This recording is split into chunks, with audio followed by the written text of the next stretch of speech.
Hello my people, welcome back again to this channel. This is the end of the road for the Fulani people, all these herdsmen. This is the end of the road because the Bayelsa governor have said that they are started enforcing this anti-open grazing law in Bayelsa state, meaning that all these Fulani people will no more be moving around with their cows, coming into people's land to destroy their farm and destroy lives and property. You know that there was a time that this anti-open grazing law was brought into the National Assembly. The bill was brought and these northerners were against the law. That is the reason why the law did not work. But now, Bayelsa governor has saying that they have started enforcing that kind of law. And I think this law is the best for every other state governor, like Enugu State, Ebonyi State. They should enforce this kind of law. At least let us try to use this law and chase these Fulani herdsmen away from our country. Anyway, guys, take a look at what the Bayelsa governor has to say about the reason why they enforce this anti-open grazing law in their state. And also take a look at what other people also have to say about Fulani herdsmen. So guys, take a look at this video. I'll be right back. This year, I didn't truly believe. It shows that the service commanders are working.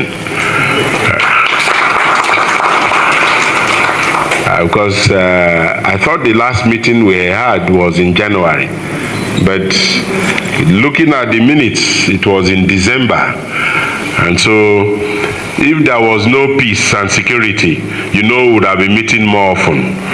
So I want to thank you all for keeping the peace and getting our state secured. Once again, let's put our hands together for them.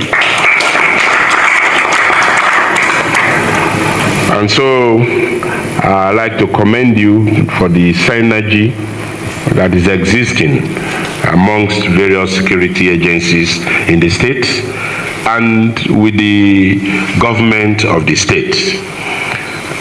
Particularly during even the festivity period of New Year and Christmas, and we recorded no security issues and up until now.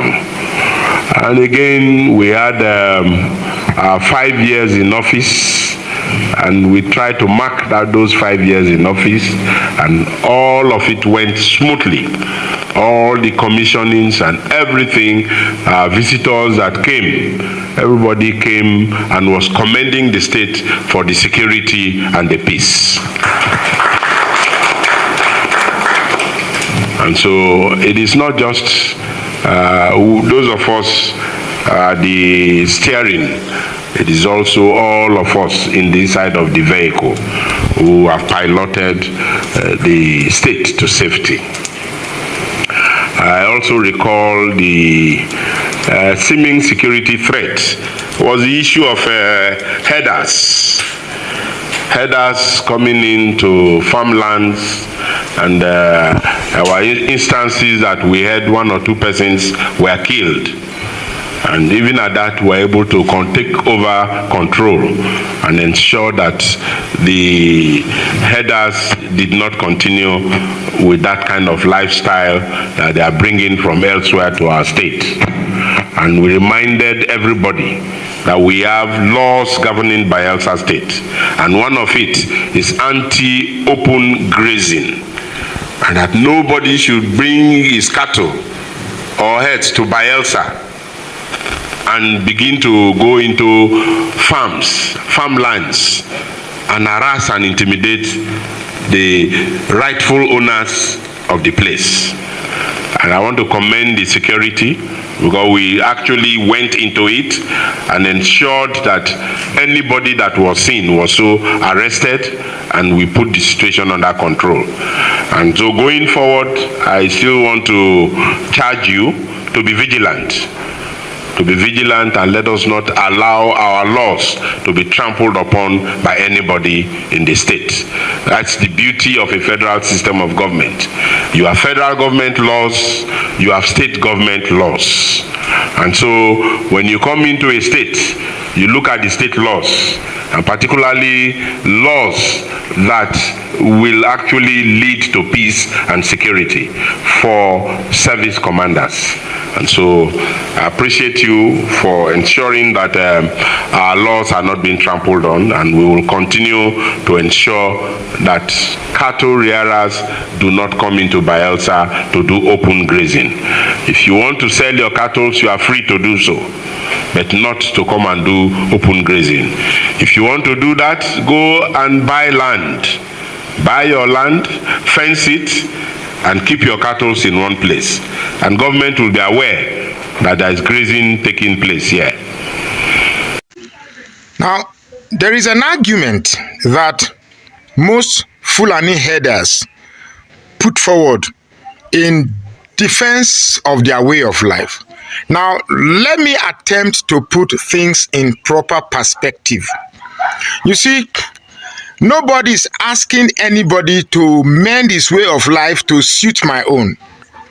But remember that the justification for you to live your way of life ends where my own starts. Now, Fulanis say that about 80% of their family depends on cow rearing. We don't have a problem with that. We don't have a problem with how you want to go about your business.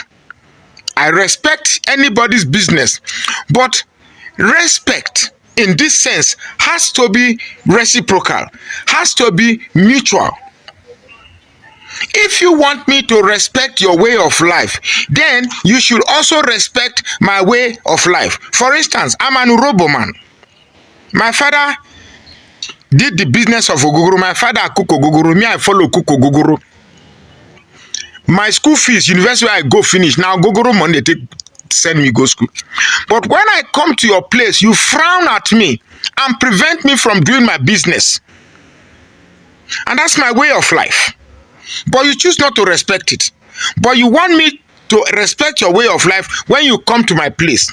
Because in my own place, when I'm distilling my ogogoro, nobody tells me that I'm doing what is wrong because it's our way of life. And we both respect one another. In your own place, where you rear your cow, if you like, eat up all your crops, because nobody is your way of life.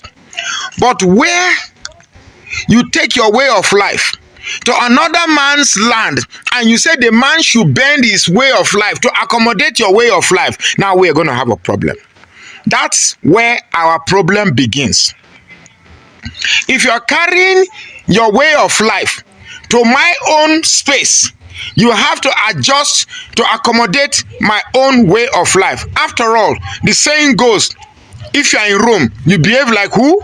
The Rome. So if you're in my place, you behave like me. But here you are coming to my place and asking me to behave like you and accommodate you.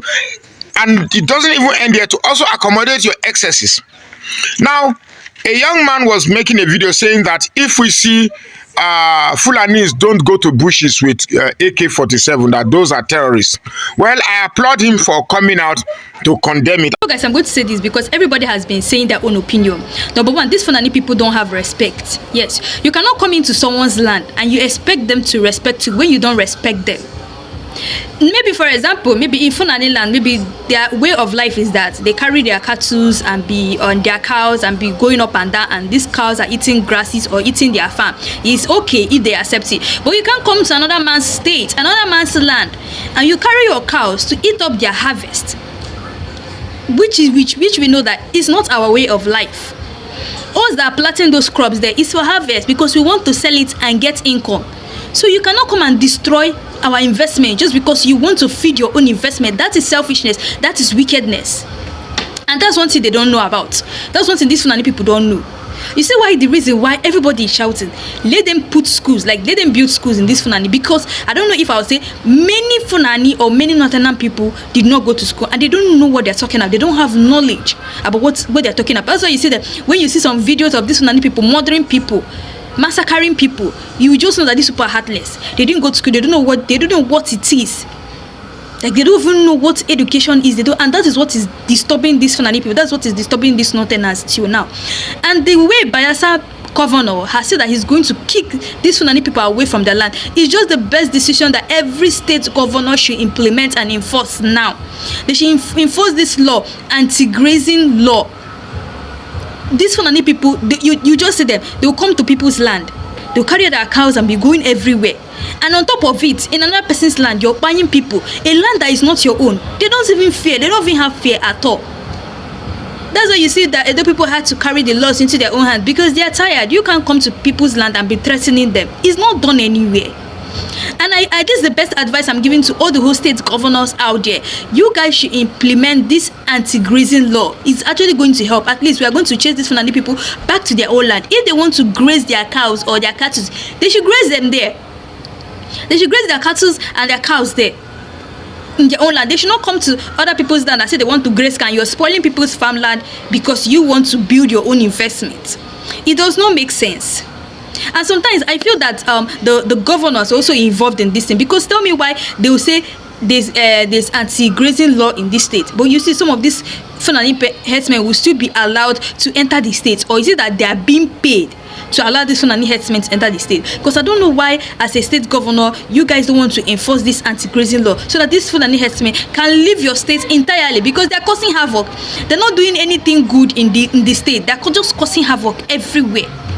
Anyway, guys, that's all we have for today. Let me know your thoughts below. What do you really think about this incident that is happening in Edo State, the incident that happened in Edo State, and the way these Fulani people are buying people? What do you really think about Fulani herdsmen? Do you think it's just better that they should just go back to their own state, or we should just allow them to keep grazing on our land, but we should give them an order that they should not be buying anybody again? So guys, let me know your thoughts below. And also, if you know you're new to this channel, please don't forget to click the subscribe button, like and share. So guys, thanks for watching.